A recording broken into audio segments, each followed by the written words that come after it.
Bonsoir à tous, ici Vincent Franck pour vous présenter ce 56 minutes synthèse, cette revue de la semaine. Tout d'abord, l'effet marquant de cette semaine, visite éclair du secrétaire d'État américain John Kerry en Haïti.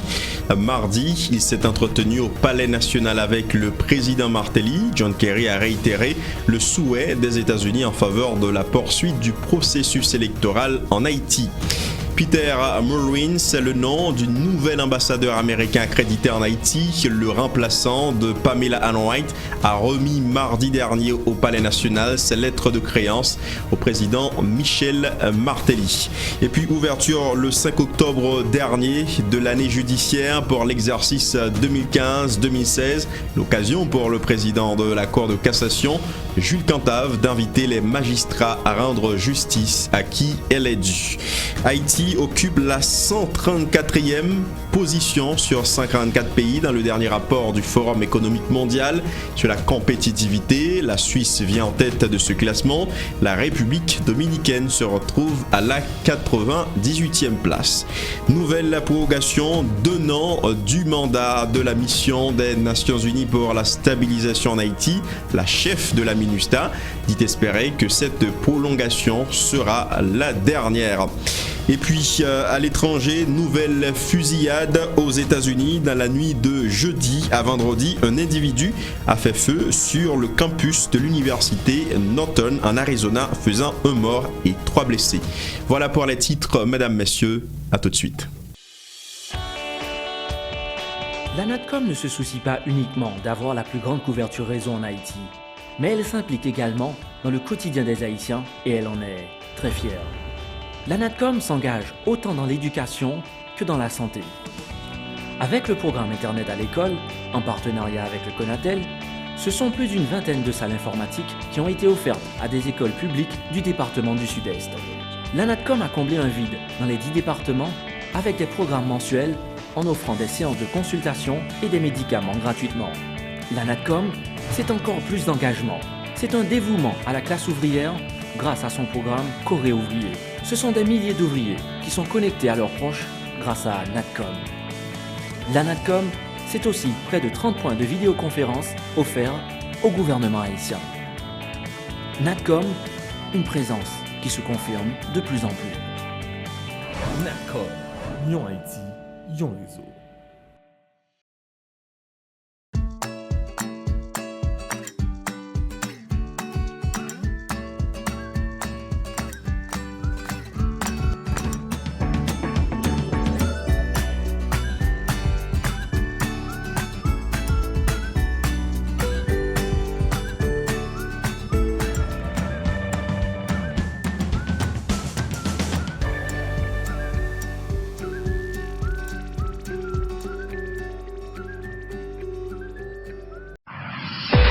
Bienvenue au développement de ce 56 minutes synthèse, mesdames, messieurs. Visite mardi dernier du secrétaire d'État américain John Kerry en Haïti. Monsieur Kerry s'est entretenu au Palais national avec le chef de l'État, accompagné de membres du gouvernement et de représentants du corps diplomatique dans le pays.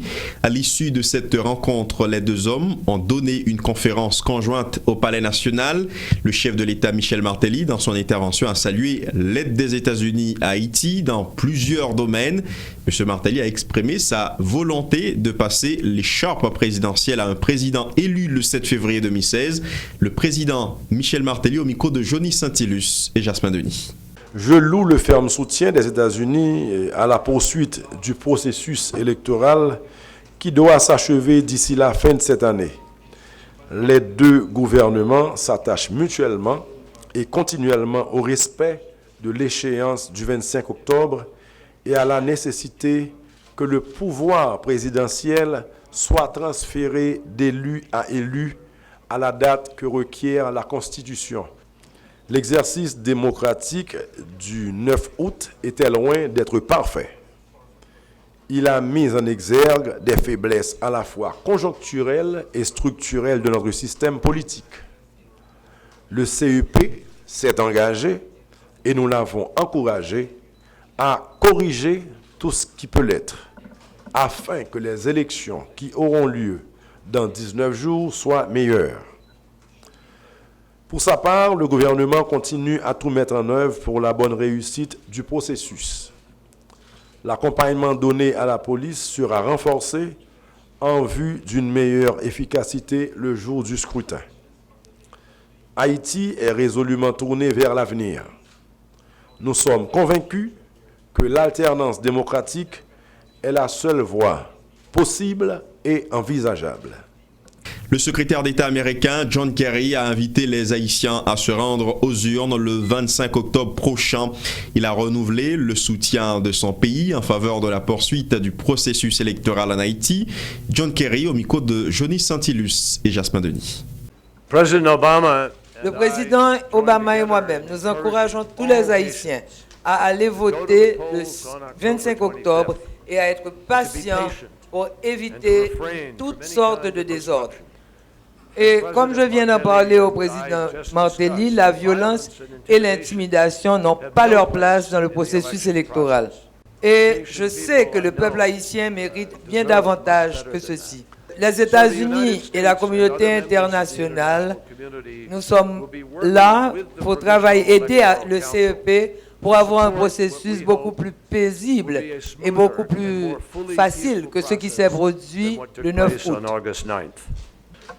Je désire réaffirmer l'amitié profonde et sans faillite du peuple américain envers le peuple haïtien. C'est votre devoir comme citoyen de participer dans l'élection. Nous voulons que les élections d'octobre et les autres tours se passent bien, car nous voudrions vous voir franchir le prochain seuil important, la transition vers une économie florissante et un système démocratique que vos citoyens méritent et dont ils ont besoin. Le secrétaire d'État américain John Kerry désapprouve toute idée d'avoir un gouvernement de transition dans le pays. Le diplomate américain a estimé que le peuple haïtien a la capacité de définir son avenir à travers ses élections. Ces déclarations au micro de Johnny Santilus et Jasmin Denis.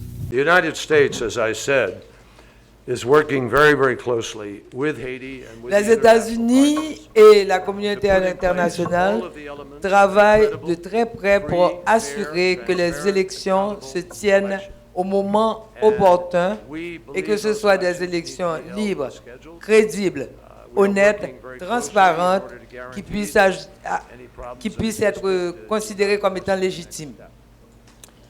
Et dans 19 jours, il y aura ces élections et nous voulons être certains qu'il n'y ait aucune violence, aucune intimidation, aucun désordre pour que les gens puissent aller au bureau de vote et jeter leur bulletin dans la paix. Et comme je l'ai dit tout à l'heure, et je réitère, le seul moyen d'avoir une passation de pouvoir démocratique est à travers les élections.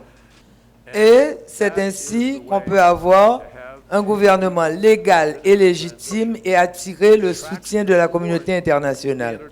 Et vous serez automatiquement en transition parce que le président Martelly n'est plus candidat. Donc, nous encourageons tout le monde à aller voter pour attirer les affaires et les investissements pour qu'Haïti devienne plus forte et se mettre sur la bonne voie. Et je crois fermement qu'avec ces élections, le peuple haïtien a la possibilité de définir son avenir. The people of Haiti have an opportunity to be able to define their future. Réagissant sur les dernières déclarations du secrétaire d'État américain John Kerry optant pour les élections en Haïti et non la transition, la responsable du RDNP Mirland Hippolyte Mania croit que la volonté du peuple haïtien doit être primée sur les dictats de la communauté internationale. Elle a rappelé que M. Kerry défend les intérêts des États-Unis d'Amérique dans le cadre de sa récente visite en Haïti. Mirland Mania au micro de Michel Alexis et s'amuse David François. John Kerry est là pour défendre l'intérêt des États-Unis d'Amérique, pas l'intérêt pas nous. Comprenez bien, nous-mêmes, nous ne sommes pas anti-américains. Nous ne sommes pas dit quitter blanc ou aller, nous ne sommes pas blanc. Oui, je dis à Nations Unies, nous devons essayer de renouveler mandat ministère. Et d'après ça, il a raconté, Ban Ki-moon dit que c'est peut-être la dernière fois qu'il y a renouvelé le mandat. C'est possible, en temps. De toute façon, il y a renouvelé. Ça, c'est certain. De sorte que ça, M. Kelly dit, l'aller en droite ligne dans le sens des intérêts américains. Le problème, non, dans son petit pays, doit bouler, doit vivre avec un gros pays comme les États-Unis. On ne va pas dire que c'est vraiment pas mais ce n'est pas normal non plus pour l'imposer, nous, on n'est pas libre. Et donc, l'objectif, nous, c'est ouais, comment intérêt pas nous avec l'intérêt américain à rejoindre. Et ça, M. Kennedy. Poser une question sur transition, il n'est pas la transition. C'est le droit libre pour la transition.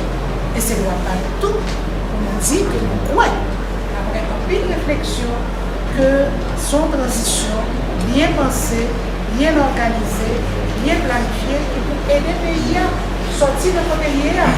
L'espace de résistance patriotique continue d'exiger l'annulation pure et simple des élections du 9 août dernier lors d'une conférence de presse jeudi dernier à Port-au-Prince en compagnie de plusieurs leaders de partis et regroupements de partis politiques dont Mirland Maniga.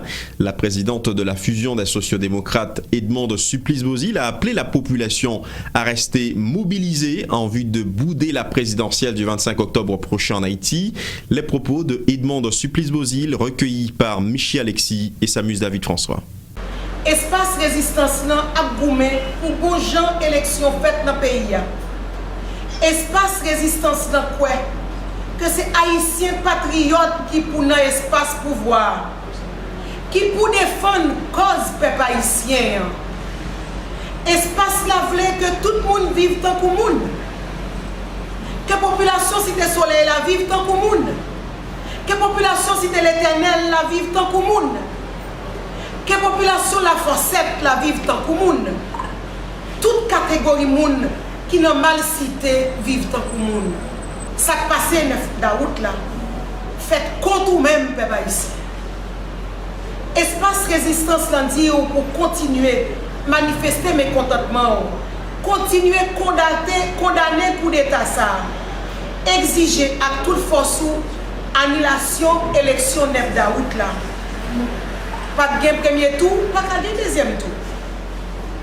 Élection on t'a envie de faire 25 octobre là, pas pour vous peuple ici. La candidate à la présidence du parti Famille Lavalas, Maryse Narcisse, a visité mercredi dernier la radio Télésignal. Elle s'est entretenue avec le PDG de l'institution, Mario Vio. La candidate de Famille Lavalas s'est rendue par la suite à la salle des nouvelles de la chaîne 56 et de la 90.5 FM.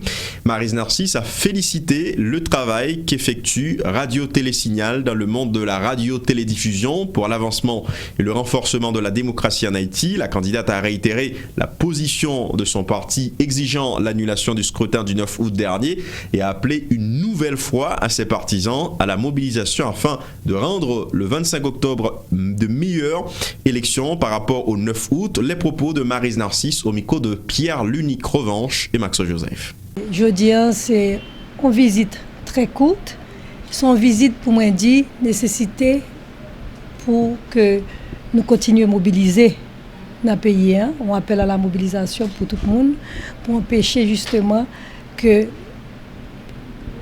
25 octobre, là, pas passer même Jacques 9 août, appel à la mobilisation pour permettre que justement, que, et pour demander annulation élection.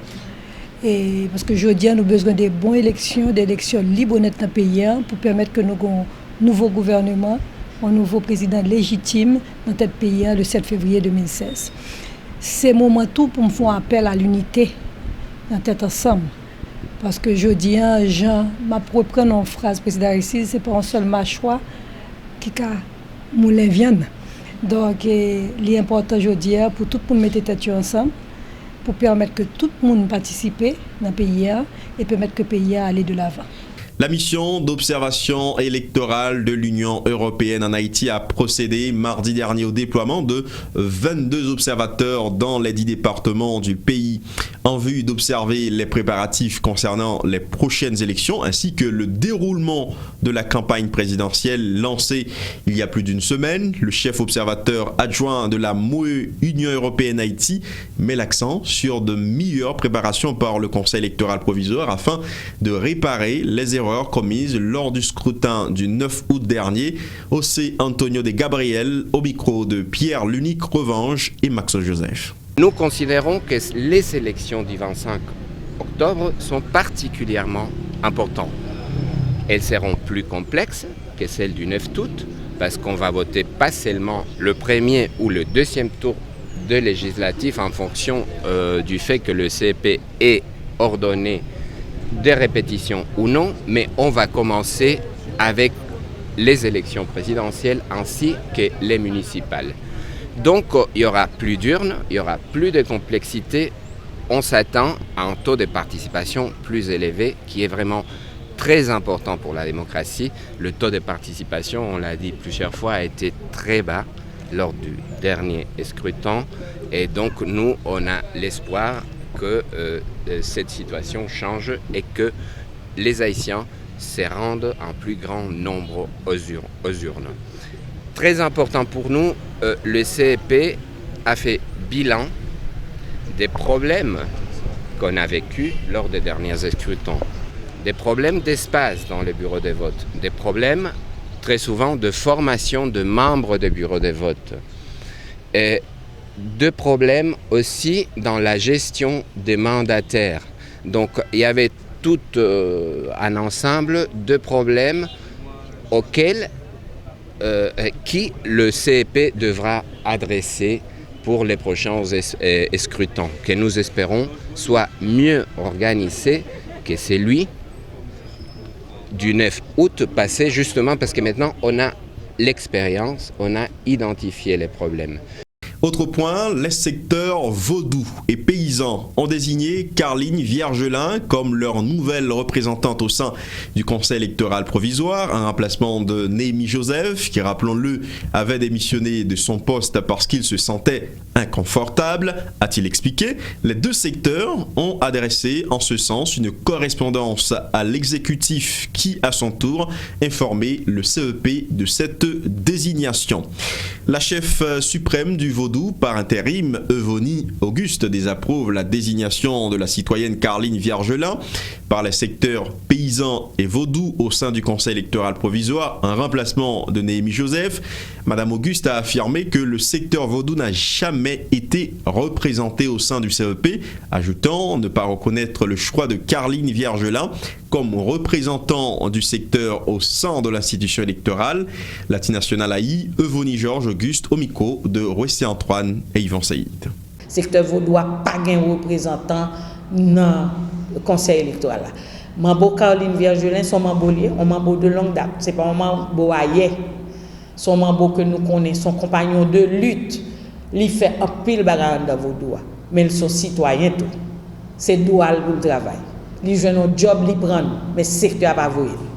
Et nous-mêmes, nous te prenons position publique, nous te dit, Maître Néhémie, pas représenter nous parce que nous te voyons non moun pas nous, yo pas ban nous réponse sur nous, yo pas qu'à mettre Maître Néhémie pour le représenter nous parce que justement Maître Néhémie c'est ton pasteur.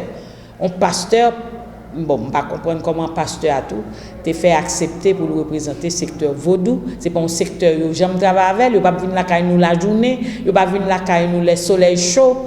Pour moun pas ouais c'est que yo en a avec nous, c'est que nous-mêmes secteur vaudois nous pas servi choc absorbeur pour conseil électoral ça. Mais nous-mêmes dans vaudois nous pas aucune loi dans tête nous qui danse dans tête nous qui est le John Kerry. Et c'est loi pas nous qui dit nous ça pour nous faire, qui dicte nous route pour nous prendre. C'est loi qui montre nous chemin. Nous pas une loi qui parle anglais, nous même loi pas nous c'est créole nous parler. Nous dit nous pas un représentant dans CEPA, nous pas gagner. Autre point à ce 56 minutes synthèse, l'association haïtienne des économistes a organisé vendredi un atelier avec des représentants de partis politiques et candidats à la présidence d'Haïti autour du thème « Tous ensemble pour une révolution économique ». L'objectif de cette activité est de permettre à ces acteurs politiques de vendre leur vision économique concernant Haïti, a expliqué l'économiste Eddy Labossière, président de l'association. Monsieur Labossière a fait remarquer que le modèle de l'économie en application actuellement dans le pays ne répond pas à la réalité haïtienne où plus de 60% de la population vit dans la pauvreté. Les explications de l'économiste Eddy Labossière au micro de Johnny Saint-Ilus et Jasmin Denis. En février, nous sommes en février 2016, pour diriger ce pays, il faut avoir deux légitimités. Seconde, seule légitimité, on ne peut pas avancer. Première légitimité, son légitimité, on va obtenir leur plan d'élection. Deuxième légitimité, il faut aller chercher son bagage obtenu. Le ou chite avec tout secteur, ou gain première, ou gain élection, chite avec tout secteur dans le pays. Ou poser problème de fondation pays. C'est là ça, on gagne deux légitimités, mon cher, on bonne bail au café. Une bonne mesure à faire, laissez un gouvernement fort, parce que ce n'est pas un gouvernement fort, pas de marcher, surtout face à l'international qui est déjà imposé sur le pays, face aux institutions internationales qui empêchent de bouger. Donc, si pas tout pays, une grande partie en tout cas de nations d'air, on ne peut pas avancer. Donc, je parle de cette notion de deux légitimités. Donc, une raison que le candidat là, c'est pour nous vraiment permettre de présenter à la nation leur vision du développement, leur projet de développement, leur choix de société. Parce que la société que nous avons ici aujourd'hui, c'est une société qui crée la misère, c'est une société d'inégalité et c'est une société qui détruit l'environnement. Parce que le modèle économique que nous avons adopté dans ce pays depuis plus de 100 ans, c'est un modèle qui est échoué. Nous pas qu'à dire pendant ma parole là, il y a 25% de la population qui est en situation d'extrême pauvreté. Il y a 60% de la population qui est pauvre. Qu'on y a, si pas changer modèle ça, si pas venir avec une autre vision du développement, moi je sais même si on gagne dans les élections, on va plus venir dans le palais national. D'ailleurs, il vient dans le palais national, on vient de caisse à vide. On pas besoin de plus que 30 milliards de gouttes. Qu'est-ce qu'on peut faire avec 30 milliards de gouttes en février? Parce qu'une bonne partie des 40 milliards de gouttes a été dépensée par le gouvernement là. Sauveur Pierre-Étienne, Mathias Pierre, Samuel Madistin et Charles-Henri Becker sont entre autres candidats à la présidence ayant pris part aux échanges. Ils ont tous présenté leur mode de stratégie de développement pour permettre à Haïti d'avoir un meilleur développement. Leur déclaration au micro de Johnny Saint-Ilus et Jasmin Denis. Et c'est l'État qui, pour créer l'infrastructure, ce n'est pas lui qui fait développement, mais c'est lui-même à travers la politique économique et politique fiscale qui a orienté les investissements nationaux et les investissements directs étrangers vers des secteurs porteurs. Côté nous capables de créer emploi. Qui secteur ça? C'est l'agriculture et les activités connexes, élevage, pêche, les métiers de la mer, etc. C'est l'industrie touristique qui marche avec l'industrie de la construction. Premièrement, il faut une réforme de la TCA pour nous rendre premièrement plus neutres. Deuxièmement, pour introduire un deuxième taux pour les produits de luxe. Deuxièmement, il faut faire la lutte contre la contrebande, contre l'évasion fiscale, contre la fraude fiscale. Ça a rapporté au moins 2 milliards de gouttes à l'État par mois. 3 axes. Agriculture, santé, éducation. Nous gagnons dans 100 premiers jours, il faut nous mettre un arrêté présidentiel le premier jour investiture, 7 février, un arrêté présidentiel qui remettait la médaille Haïti sous pied. Deuxièmement, son l'autre arrêté présidentiel qui pour remettre BNDAI en fonction. Renforcer les pouvoirs locaux, décentraliser et déconcentrer le budget national là pour que le développement fait en parallèle dans les 140 communes. Décentraliser l'économie nationale par une banque de développement qui a trouvé dans tout coin d'un pays pour bailler crédit à jeunes, crédit à paysans, qui pour permettre de renforcer et développer l'agriculture pour nourrir le pays et permettre jeunes eux-mêmes à travers les petites et moyennes entreprises pour créer travail. Le président de la République, Michel Martelly, a reçu mardi dernier au Palais national les lettres de créance du nouvel ambassadeur des États-Unis d'Amérique en Haïti. Peter Murwin, qui remplace à ce poste Pamela Ann White, le diplomate américain, a renouvelé l'engagement de son pays, accompagné le président Martelly dans ses efforts visant à améliorer les conditions de vie de la population haïtienne. De son côté, le chef de l'État haïtien a exprimé sa volonté à travailler en vue de renforcer les liens d'amitié et de coopération entre Haïti et les États-Unis. Parlons justice à présent. Ouverture lundi dernier de l'année judiciaire pour l'exercice 2015-2016. À l'occasion d'une cérémonie s'est déroulée à la Cour de cassation en présence bien sûr du président de la République Michel Martelly, du Premier ministre Evans Paul et de l'ancien président Boniface Alexandre. Pour 9800 affaires enrôlées, 8432 décisions ont été rendues par les tribunaux de première instance pour l'exercice précédent.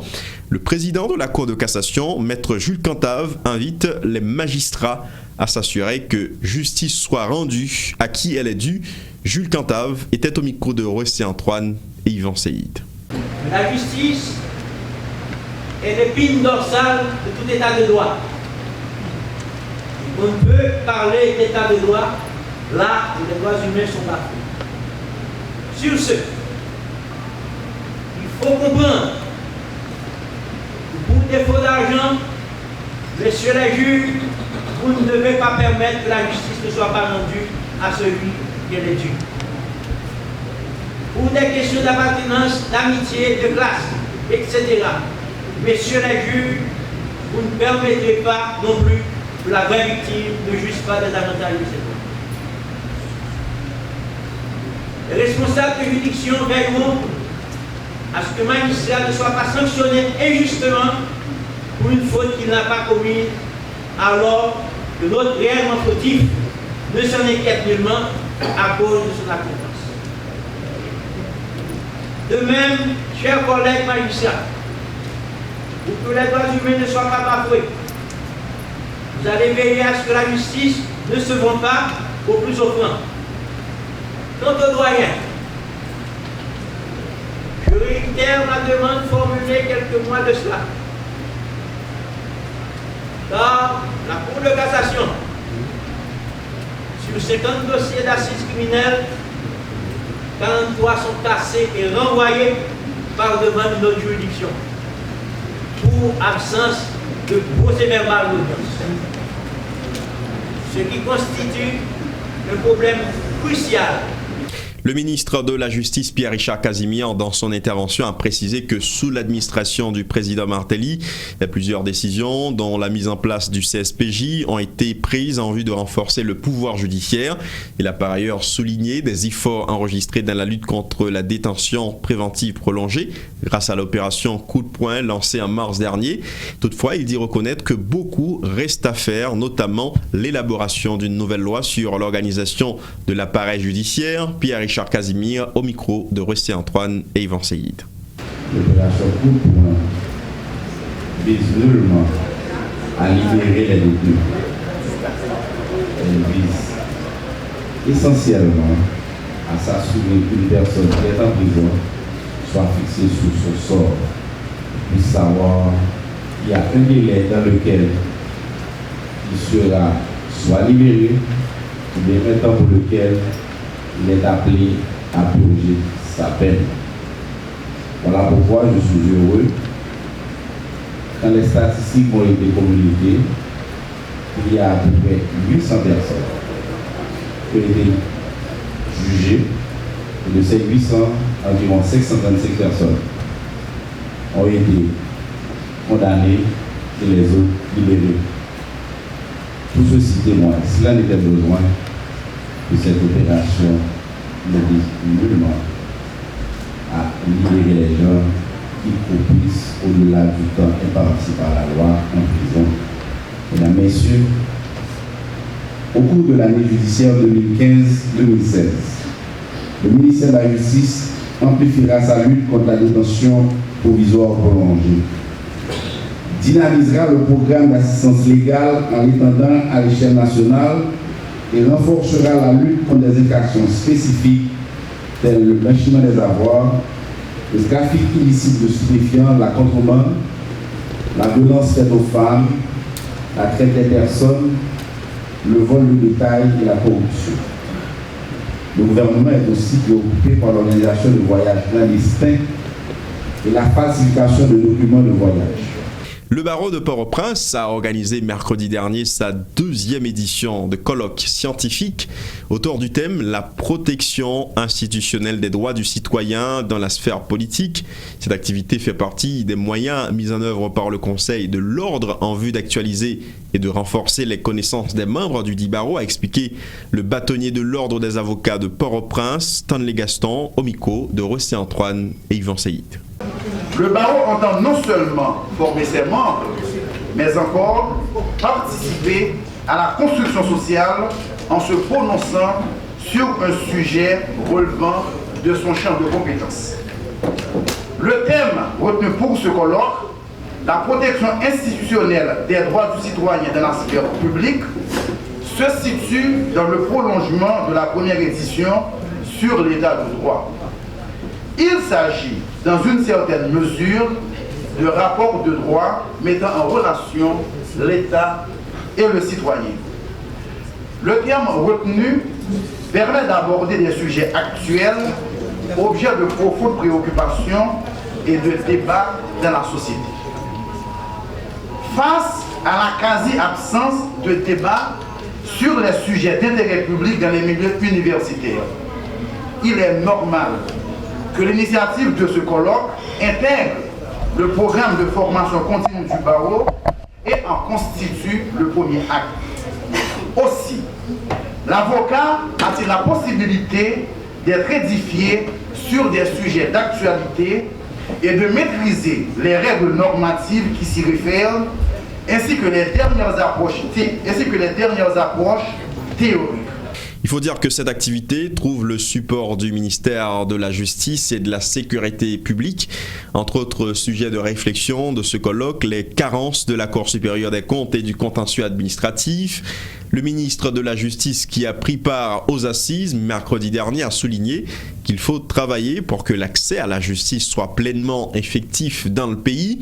Il a par ailleurs fait remarquer que la justice administrative a besoin d'une restructuration. Écoutons le ministre Pierre-Richard Casimir.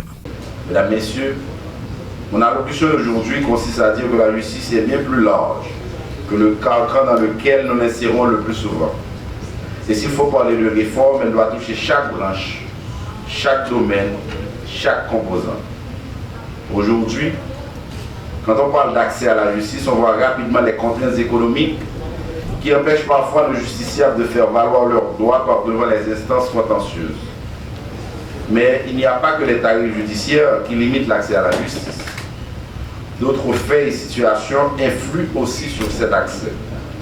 Par exemple, quand des personnes handicapées n'ont pas accès aux bâtiments de justice, il s'agit là aussi de problèmes d'accès à la justice.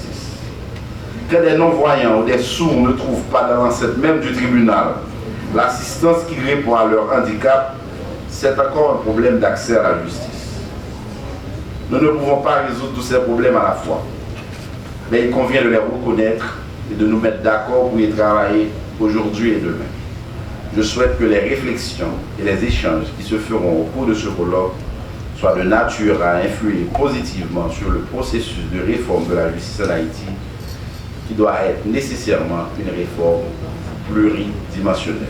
Dossier sécurité, le porte-parole de la police nationale d'Haïti, le commissaire Franz Lerbourg, a exprimé les préoccupations de l'institution policière concernant les assauts des bandits ciblant particulièrement les policiers ces derniers temps. Le commissaire Lerbourg appelle en ce sens les policiers à la vigilance, tout en annonçant que des mesures seront prises en vue de freiner cette machine de criminalité ayant déjà fait plusieurs victimes au sein de la PNH. Ces précisions au micro de Pierre Lunique Revanche et Jean-Samuel François. Nous n'avons aucune étude particulière que nous faisons, ou bien analyse particulière que nous faisons de situation déjà, qui peut dire nous, mais qui côté à la sortie. Okay? Donc c'est analyser causes. Okay? C'est pas l'autre gens pour nous connaître que par des enquêtes vraiment sérieuses qui peut dire nous côté ça sortie. En revanche, nous sommes préoccupés par ça et nous pensons que dans le moment préélectoral là, la vigilance doit augmenter par rapport à comportement policier. Et dans ce sens, je pense que nous avons des messages très clairs pour nous voir par rapport à gens pour comporter pendant la période là, qui sont périodes difficiles. Nous avons antagonistes très forts Et seule force publique qui est chargée de stabiliser la situation, ça, c'est la police. Donc si on prend la police comme cible, ça veut dire que déstabilisation est certaine.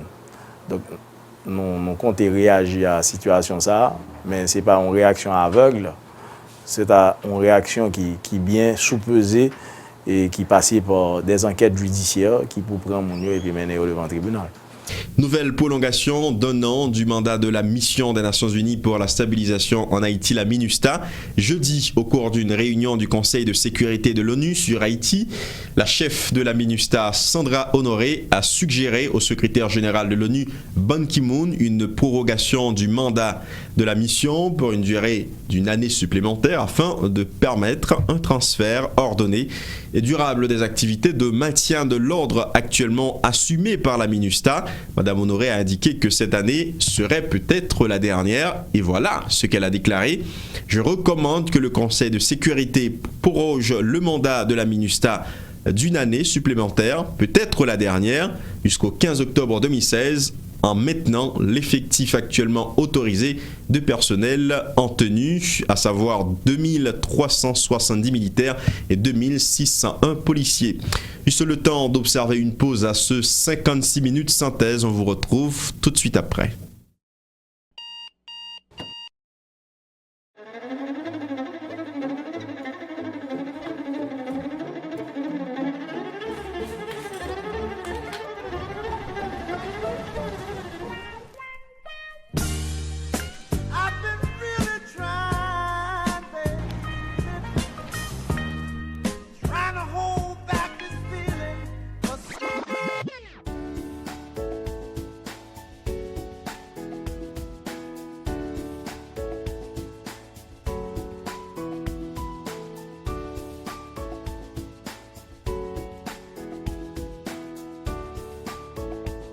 Démaquillant, lotion après-rasage et lotion rafraîchissante. Limacol, la fraîcheur de la brise dans une bouteille. Limacol est un produit de la Disprofar en vente dans tous les supermarchés et les pharmacies. De retour pour la suite de ce 56 minutes synthèse, Haïti est classé à la 137e position sur 144 pays dans le dernier rapport sur la compétitivité mondiale publié par le Forum économique mondial. La Suisse occupe la tête de ce classement pour la 7e fois consécutive. La République dominicaine vient à la 98e place. Ce rapport permet à un pays de voir où est-ce qu'il se positionne par rapport aux autres pays en vue d'améliorer ses faiblesses. Il prend en compte les facteurs les plus problématiques pour faire des affaires dans l'accès au financement et l'instabilité politique. Écoutons le PDG du groupe Croissance, Kessner Farrell, qui présentait ce rapport mardi dernier au micro de Rossé Antoine et Samus David François. Si nous regardons Haïti là, l'exigence de Bazio nous classer en 52e position. Pendant que la République dominicaine est en 100e position et la Jamaïque classée en 94e position. Donc nous avons une détérioration qui fait la fait institution en d'un pays d'Haïti. Le fait que le Parlement n'a pas existé aujourd'hui, Haïti perd du point, nous sommes 138e sur 140 pays avec 2,8. Au regard de l'autre pays que nous avons en considération, le fait que le Parlement, si on veut fonctionner, comment il va être de bons résultats. C'est pour vous dire que la compétitivité, c'est qu'on a fait économie simplement. Il est beaucoup plus large en quelque sorte. On regarde l'infrastructure dans le pays d'Haïti, 137e, nous allons même faire 2,0 sur 7. Et nous allons voir que République dominicaine 118e, Jamaïque 80e. Donc ça, on est capable de montrer que chaque variable, chaque note que le pays a fait, qu'a expliqué ce score final là, moyenne que le pays a réalisé. Le macroéconomie, Haïti 102e avec 4,2. République dominicaine fait une nette amélioration, 57e avec 4,9. Une plus grosse faiblesse de la Jamaïque, c'est l'affaire macroéconomie, côté classé en 51e position. Santé et éducation primaire, l'organe des niveaux de secteur Sahara, Haïti 102e avec 4,2. C'est le meilleur résultat. 125e, merci beaucoup. 125e avec 4,2. République dominicaine 51e avec 5,0. Et garder le résultat de la Jamaïque 70e avec 5,7. Donc, il y a pile espace que nous sommes capables de joindre pour améliorer à partir du secteur Sahara. Le gouvernement a présenté mercredi la commission de pilotage de la réforme du secteur énergie en Haïti. L'objectif de la création de cette commission présidentielle de 7 membres est d'entamer la réforme de l'électricité d'Haïti en compagnie des ministres des Travaux publics et de la planification. Le ministre de l'économie, Wilson Lalo, a déclaré que l'achat du service aux compagnies privées par l'EDH représente le gros lot des problèmes auxquels fait face l'institution étatique. Le ministre Wilson Lalo, micro de Michel Alexis, Rwandien. En Haïti, nous prenons temps parce que politique publique pour le secteur énergétique là, un petit peu pas tout à fait en harmonie avec l'ambition que nous avons. Et nous connaissons dans ce premier temps, c'est EDH qui était produit courant seulement. Ensuite, EDH commençait à acheter courant dans des partenaires privés et qui, depuis maintenant une bonne dizaine, presque quinzaine d'années, a rempli une grosse partie de responsabilité que EDH a gagné dans le temps. Maintenant, constat, c'est que avec achat d'énergie, ça vient gagner une accumulation de dettes et de déficits pour l'État, parce que nous connaissons gagner un pile perte, en dehors du fait que le réseau a posé problème, mais surtout un pile citoyen a consommé l'électricité et n'a pas payé. Et nous connaissons pas rien que nous gagnons, que la nature nous connaît que l'on utilise le pas bon coût. Donc, nous ne pouvons pas comprendre que l'électricité ne peut pas payer et puis pour ne pas poser problème. Donc, il pose un vrai problème pour l'État. Mais deuxième barrière qui pose problème pour l'État, c'est le fonctionnement institution autour de gestion secteur énergétique, c'est-à-dire EDH et tout le monde qui gagne pour impliquer là-dedans. Et troisième côté qui gagne problème, c'est des contrats que l'État a passés avec le secteur privé et qui, je dis, a posé des problèmes parce que vous regardez, ça vient entraîner sous le budget de l'État, livré vraiment difficile à gérer, à supporter. C'est pour ça que nous réunissons matin pour nous parler, pour nous présenter ça à la presse et pour nous présenter même commission qui ont même pris le gagner pour mener négociation. Ils ont gagné entre demain et dimanche. La commission de pilotage de la réforme du secteur énergie en Haïti devra soumettre son rapport au plus tard en novembre 2015, a indiqué le secrétaire d'État à l'énergie, également membre de la dite commission, Michel Présumé, qui a annoncé des négociations cette semaine avec les partenaires privés de l'EDH, a informé qu'il travaille pour l'instant sur un plan de restructuration de l'institution. Les précisions de Michel Présumé, toujours au micro de Michel Alexis et Rwandien Harry. Thème de référence commission, c'est négocier avec entreprises de production indépendantes d'électricité pour que nous gagnions des rapports avec eux beaucoup plus harmonieux, équilibrés. Deuxièmement, c'est on va qui fait déjà, mais quand même consolider le diagnostic secteur et puis garder par rapport à la mission EDH dans le secteur, dans quelle situation il y a aujourd'hui et qui ça pour faire pour que EDH performe bien et en même temps amener des investissements lourds dans le secteur pour nous moderniser. Donc, voilà les 4 éléments qui sont capables de constituer en gros les termes de référence de gaz. Dans combien de temps nous avons pour nous faire? Oui, excusez-moi. Oui. Dans combien de temps que nous avons pour nous faire? Nous dit là que le rapport que nous avons pour nous présenter, nous souhaitons en novembre, ben nous allons le gourmer pour nous essayer avant fin octobre que nous remettons le rapport. Maintenant, c'est un rapport que nous allons faire. Nous allons faire tout ça pour ta supposé fait pour nous faire. Nous souhaitons que tout partenaire locaux, étrangers, suivent le gouvernement dans la direction ça et que tout le monde va aller dans la même direction. Donc ça nous allons décider pour le faire bien et pour le faire vite. Il faut que tout le monde aille dans la même direction et tout le monde partage vision. Tout le monde dit ça. C'est prendre des dispositions à l'intérieur de l'entreprise pour le fonctionner bien, pour le gérer bien et pour employer et pour le monde que l'a desservi. EDH n'est pas obligé nécessairement de servir la population à vendre courant. Je fais une analogie très rapidement. On regarde le secteur télécom. Nous avons Conatel, par exemple. Mais Conatel fait plus comme bon monde d'avancer là. Nous gérons le secteur télécommunication. Célébration le lundi 5 octobre 2015 de la journée mondiale de l'habitat autour du thème espace public pour tous, l'occasion pour l'unité de construction de logements et de bâtiments publics et d'autres partenaires tels l'ONU Habitat d'attirer l'attention de la société haïtienne sur les enjeux et défis relatifs aux espaces publics en Haïti. Clément Bélizer est le directeur de l'UCLBP. Il est au micro de Johnny Saint-Ilus et Samus David François. Il y a des parfois façon que nous servir avec espace on sait de monde qui empêcher on l'autre jouir espace là. Il y a des fois tout ces gens que yo design place là qui fait que monde pas à l'aise là-dedans.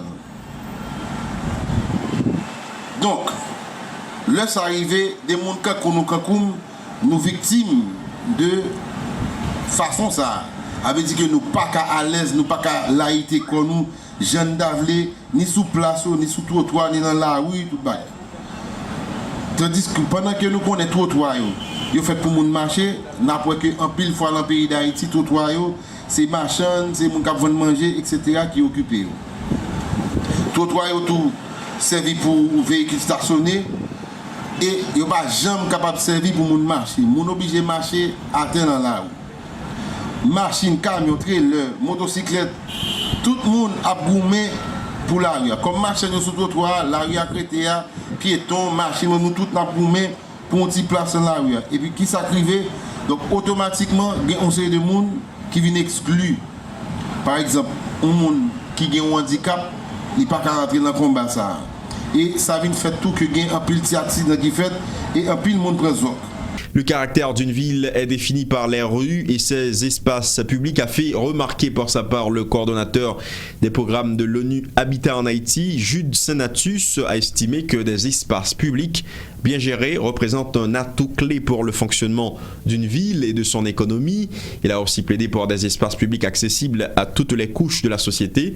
Jude Senatus au micro de Johnny Saint-Ilus et Yvan Seyit.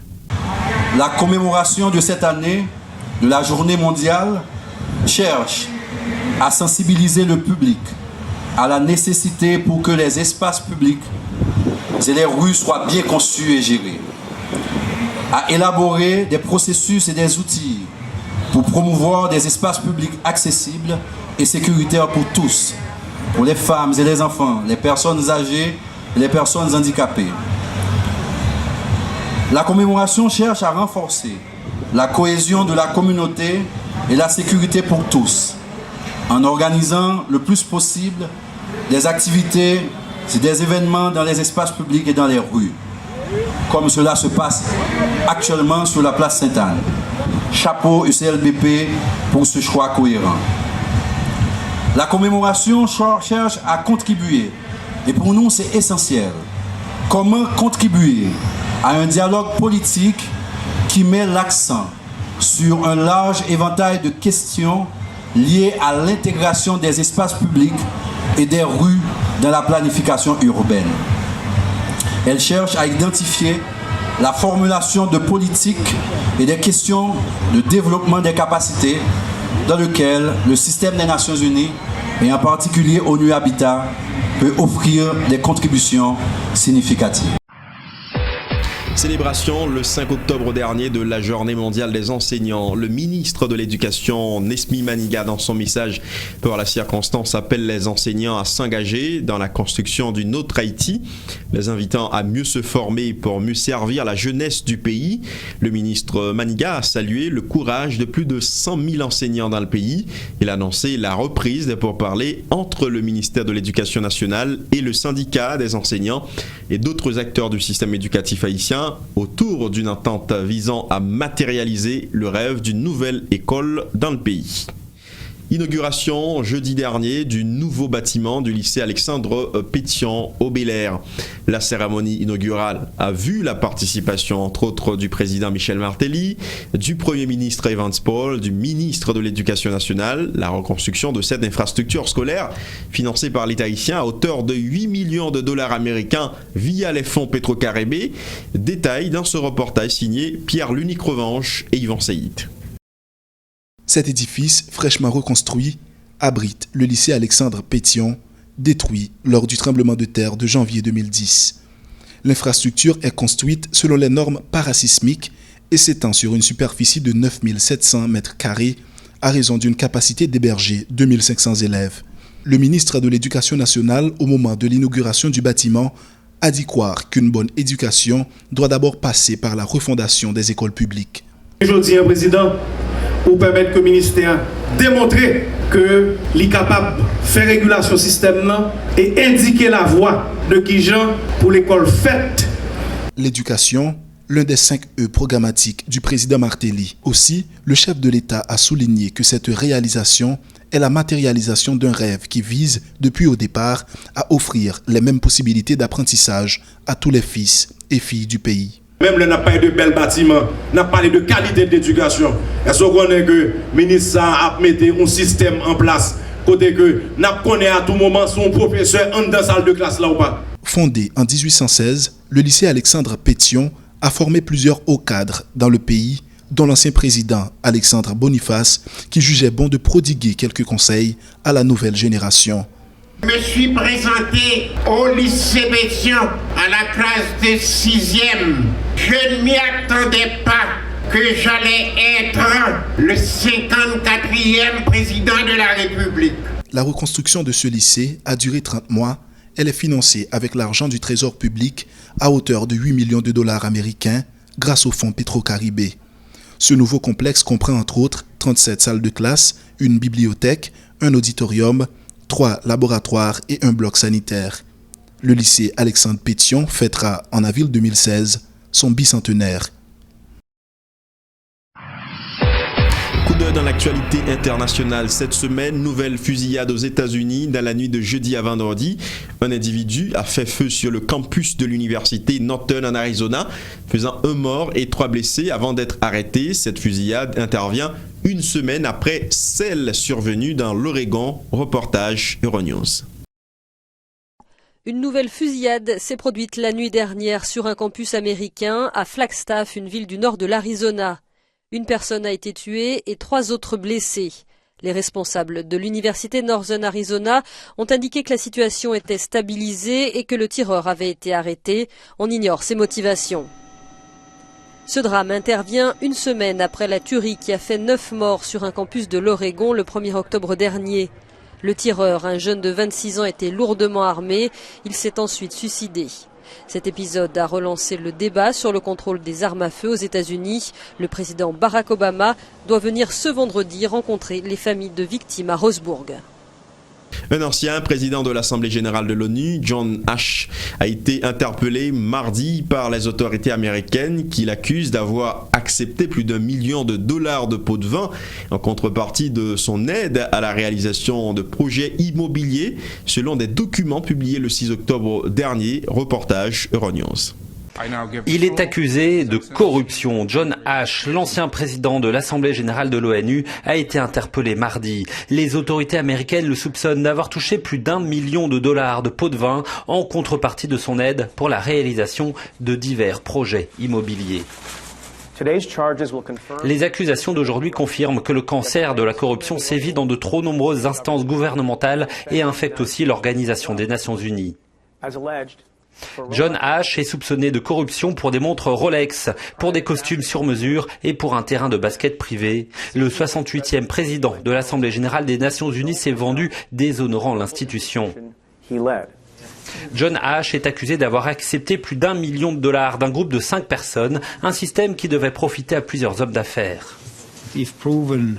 Si cela est prouvé, ce serait une attaque contre l'intégrité de l'Organisation des Nations Unies.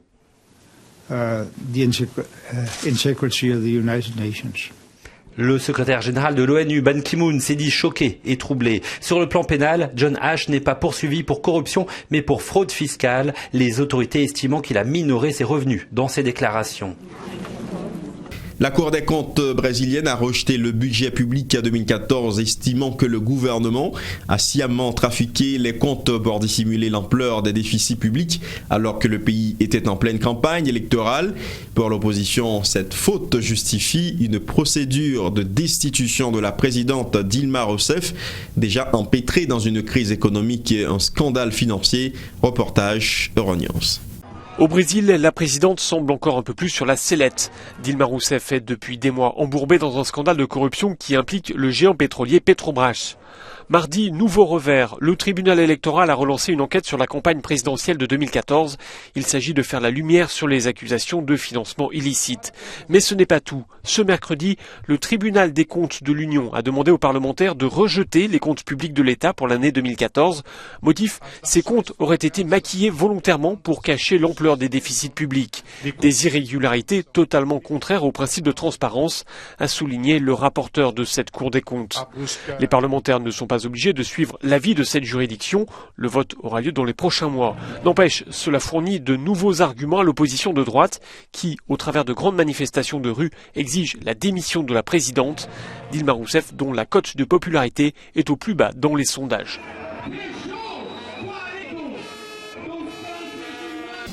Juste le temps de refermer ce 56 minutes synthèse, mesdames, messieurs. Visite éclair du secrétaire d'État américain John Kerry en Haïti mardi. Il s'est entretenu au Palais national avec le président Martelly. John Kerry a réitéré le souhait des États-Unis en faveur de la poursuite du processus électoral en Haïti. Peter Murrin, c'est le nom du nouvel ambassadeur américain accrédité en Haïti. Le remplaçant de Pamela Ann White a remis mardi au Palais national ses lettres de créance au président Michel Martelly. Ouverture le 5 octobre dernier de l'année judiciaire pour l'exercice 2015-2016. L'occasion pour le président de la Cour de cassation, Jules Cantave, d'inviter les magistrats à rendre justice à qui elle est due. Haïti occupe la 134e position sur 144 pays dans le dernier rapport du Forum économique mondial sur la compétitivité. La Suisse vient en tête de ce classement. La République dominicaine se retrouve à la 98e place. Nouvelle prorogation d'un an du mandat de la mission des Nations Unies pour la stabilisation en Haïti. La chef de la MINUSTAH dit espérer que cette prolongation sera la dernière. Célébration ce 5 octobre de la journée mondiale des enseignants. Le ministre Maniga a appelé les enseignants à mieux se former pour mieux servir la jeunesse du pays. À l'étranger, nouvelle fusillade aux États-Unis dans la nuit de jeudi à vendredi. Un individu a fait feu sur le campus de l'université Northern en Arizona, faisant un mort et 3 blessés. Voilà qui met en terme à ce 56 minutes synthèse. Merci à chacun de vous de l'avoir suivi. À la semaine prochaine.